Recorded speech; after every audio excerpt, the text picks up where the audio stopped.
Welcome everybody. Welcome back to day number 9 of our 10 for 10 series. Tomorrow will be our final one of this segment and we will discuss the upcoming parasha, the new book of Vayikra and the new parasha of Vayikra. So stay tuned for tomorrow. Also just making sure you are doing okay, getting used to this new way of living and of course adapting as best as you can. Please do reach out if you need help. South Caulfield Shul members who are watching, check our emails. There's different things available to you. There's different resources that I've shared. So please, if you need anything, don't hesitate to get in touch with me at any point. So today I wanted to look at a very interesting idea. Now, I think, when we sit in times like these, when we do have a change in lifestyle, when we do have, an interruption to the way we usually function, it also does serve as a time or a reminder to think deeper, to think, I guess, more broadly in terms of our existence, to think about what is our purpose. I know a lot of people are taking time to reflect, to meditate, to take time outside. And I thought, therefore, in that case, as you are meditating and reflecting and thinking and perhaps analyzing your own existence, it would be helpful to get some insight from our sages.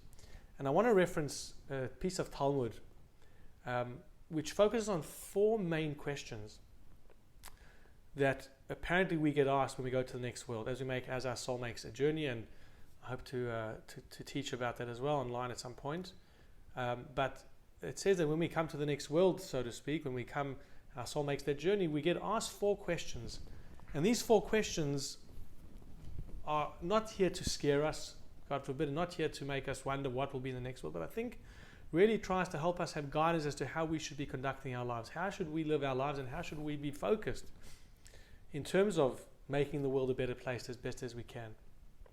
So I'd like to go through these 4 questions, of course, within the allotted time that we have, and maybe translate them in terms of a broader thinking, in terms of our own existence in this world and how we change based on these questions and the way we might conduct ourselves differently. So the first question that we are asked is, Na'asot v'nasata be'emunah, did you act faithfully? Were you honest? Were you honest in business? Were you honest in your transactions, your dealings? Now, of course, on a very superficial level, it's literally asking a person, when you go to the next world, when there's a true accounting, so there's no hiding or ducking. Everything is shown and seen. You know exactly what you did. You actually, according to some, are shown almost like a video clip of your life. But it's asking, were you honest? If you had a business dealing with somebody, did you cheat them? Were you thinking, maybe if I'll just bend the rules slightly, no one's going to know? It's integrity and true honesty. When you go to the shops and, if you pay $50 and they give you $100 change, do you own up and do you say, look, you gave me too much change? And I have to say that it shouldn't be something we need to think about. We need to be honest. But when you do demonstrate that, it is a Kiddush Hashem. I know a number of months ago when the Rebbetzin and I went, I had to get a new pair of shoes, and luckily she came to help me. And I bought 2 pairs of shoes, and the guy only charged us for one, and we didn't recognize this, and we were halfway down the block when the Rebbetzin was looking at the receipt and she said, hold on, he only charged you for 1 pair of shoes. We ran back and we told him, and the guy was so happy. He said, look, it would have cost me my job and you could have simply gotten away with it.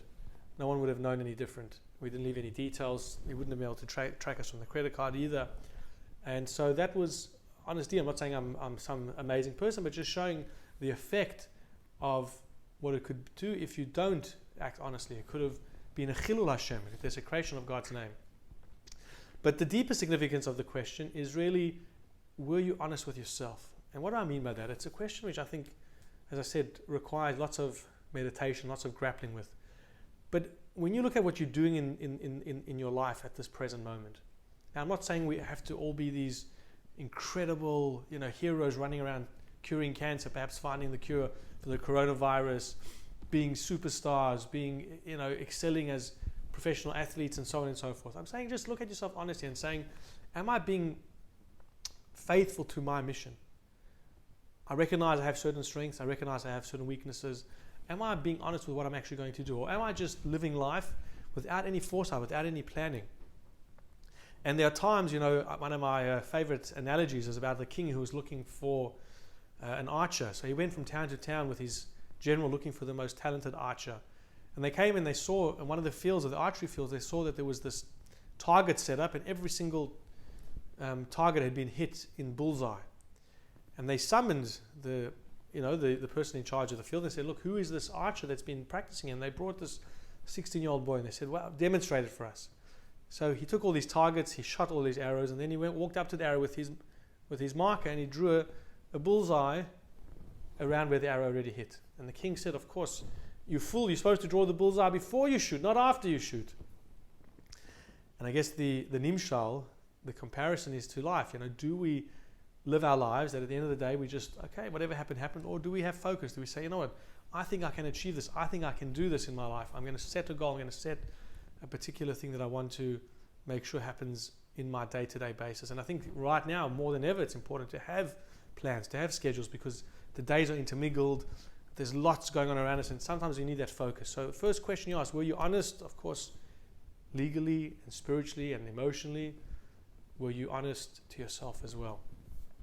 Second question, did you set up kavata itim la Torah? Did you set up fixed times to study Torah? Now today, more than ever, we have the ability to learn Torah at the click of a button. Right now, you're studying something with me so easily. You can go online, there's thousands of Torah classes, there's thousands of languages, thousands of ways of languages and explanations and commentators and so on. I don't know if there's thousands of languages, but it's so accessible today more than ever before. But the question is, the way the Talmud asked the question is, did you kavata itim la Torah? Did you have fixed time for the study of Torah? Meaning, just like people might have a set time to go to the gym. I know a lot of people have been panicking, they don't have time to go to the gym now because gyms are closed and they're so used to that in their schedule, so they go to... Torah study needs to be like that. Just like the way we breathe. We don't have to think about it, because it's part of our existence. In the same way, our Torah study has to be something which is there every single day. It needs to be a fixed time or a fixed amount, whether it be once a week, once a day, but have that consistency. And that consistency needs to be that you block out everything around you. There's an interesting quote from the parasha. It speaks about, not this week's parasha, but another parasha, where it talks about Adam ki yamut ba'oil. Zot ha-Torah, Adam ki yamut ba'oil. When it talks about the laws of somebody, of Tumah and Tara, of purity and impurity, and it says, this is the Torah. If a person dies in the oil, in a tent, and it speaks about the various, but metaphorically it's saying, Zot ha-Torah, if you want to have Torah study, Adam ki yamut, it has to be as if no one else exists. It's as if there's death around you, not chas v'shalom in the negative way, but there's no distractions. You need to have that fixed time for the study of Torah. The third question we asked, and I am rushing through these just to get in the 10 minutes, and perhaps one day we can expound on a longer shiur. But the third one is, asakta b'pirya v'rivya. Did you busy yourself in bringing children into the next world, bringing children into the world? Now, it's a very difficult question, because what if somebody didn't have the ability to have children? What if somebody didn't get married for whatever reason? So I think on a face value, it's saying if you did make the effort to try and find a partner, to try and bring children into the world, of course, that's wonderful. But I think the question is more broad than that. It's saying, did you invest? The things that you were doing in your life, were they an investment to the next generation? Were you considering that your actions could impact the person who's going to come after you? Almost like the first thing about being honest with yourself and just randomly rushing through life and not thinking, but this is more important, thinking, are my actions going to affect? And I know people think about the environment and climate change and all these things. Yes, that's included in this. Your actions are going to have an impact on people who come after you, on the people around you. So it's living your life not in just one focus where it's all about me.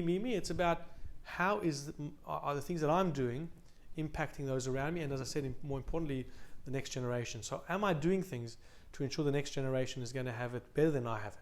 And in a Jewish context, it's like, am I supporting Torah institutions? Am I supporting Torah educational institutions? Because you know what, even if I might not have had the ability to learn in the yeshiva, if I might not have had the ability to learn in a Jewish day school, which many have not had the ability, but can I ensure someone else does? Can I give tzedakah to a shul? Can I give tzedakah to a yeshiva? Because I want the next generation to be ready. So even if you don't have physical children, we know that our students are considered our children as well. And I think if you support people in terms of them learning how to study Torah and do things, then that's also creating, children in a sense from your actions and your kindness. So you've got to think about how you're doing that. And finally, the last question we asked is, Sipisa Yeshua, did you await the redemption? Did you believe Mashiach's coming? Or did you just think it's a nice concept? Did you actively try and believe? Did you try and work on the fact that, yes, Mashiach is coming? Now, I want to just translate this into one particular thing, and that is, Mashiach may not be here yet. And of course, we pray for him to come every day, and more so now than ever. But it's also telling a person that what is Mashiach times? Mashiach times are really where we understand that the evil will be eradicated from the world. There'll be no animosity, hatred, jealousy. So the question is, when we say, did you await the Messianic era? I think the question is also saying, don't wait for the Messianic era to have the sense of Mashiach. Like the famous story of the one rabbi who lived his life like it was Mashiach, and he would open every day his window in his home to smell outside and to see if Mashiach had come. And his students said, why do you do this? He said, because in my home there's Mashiach. I'm trying not to fight with my spouse. I'm trying to be good to my children. I'm trying to be nice to everybody else. So set up your world, at least the world that you can impact, your immediate circle, your friends, your community. Why not try live like it's the times of Mashiach? So don't just wait, create it. And hopefully if we each create within our own space a Mashiach feeling, hopefully it will come very soon. So wishing you and yours a wonderful evening. Hopefully those 4 questions can inspire you to think about your life, and hope to see you tomorrow for our final of this round of 10 for 10.